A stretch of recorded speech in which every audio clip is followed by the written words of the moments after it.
एक राजा के राज दरबार में एक आदमी आया और बोला, मैं पारखी हूँ, मुझे आप नौकरी पर रख लीजिए। राजा बोला, नौकरी पे तो रख लूंगा, पर तनख्वाह 1 रुपए नहीं दूंगा। अरे तेरी, सिर्फ 1 पाव गुड़ और घुंघरे मिलेंगे। पारखी बोला, ठीक है हुजूर। कुछ ही दिन बाद राजा एक घोड़ा खरीद कर लाए।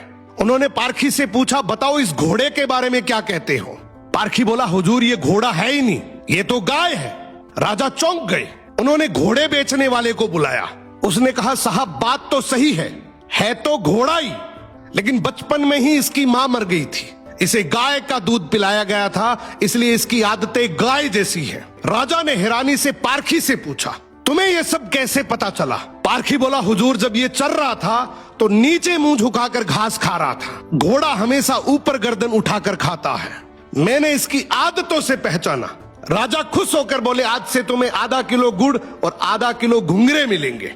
कुछ दिन बाद राजा ने फिर पूछा, मेरी रानी कैसी है, बहुत प्रिय है मुझे।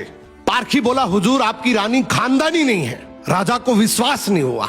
उन्होंने ससुराल जाकर पूछा, वहां दादी ने बताया, बचपन में इसकी मां गुजर गई थी, पाला तो मैंने है, मगर दूध इसे दाई मां ने पिलाया है। राजा ने पारखी से फिर पूछा, रानी के बारे में तुझे कैसे पता। पारखी बोला, हुजूर इसके स्वभाव से खानदानी रानी में शालीनता होती है, मगर ये नौकरों पे चिल्लाती है, गाली देती है, इसकी आदतों से पहचान गया कि ये खानदानी नहीं है। अब राजा बोले, चलो मेरे बारे में बताओ।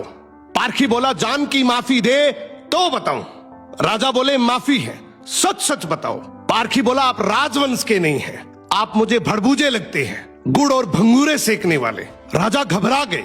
जाकर अपनी माँ से पूछा, माँ सच बताओ वरना मैं मर जाऊंगा। माँ रोते हुए बोली, बेटा बात तो सच है, जिस दिन तू पैदा हुआ था उसी दिन महल के पास एक भड़बूजे का भी बेटा पैदा हुआ था, तू मर गया था और मैंने राजवंश बचाने के लिए उसके बेटे को लिया, वो तू है। राजा ये सुनकर दुखी भी हुए और खुश भी हुए। इंसान की पहचान उसके चेहरे, कपड़े या खानदान से नहीं होती, उसके चरित्र से होती है। किसी को भी केवल उसकी शकल, सूरत, पद या घर देखकर मत परखो, उसकी आदतें, उसका व्यवहार ही उसका असली परिचय है। क्या बात है, बहुत बड़ी बात बोल दी आपने।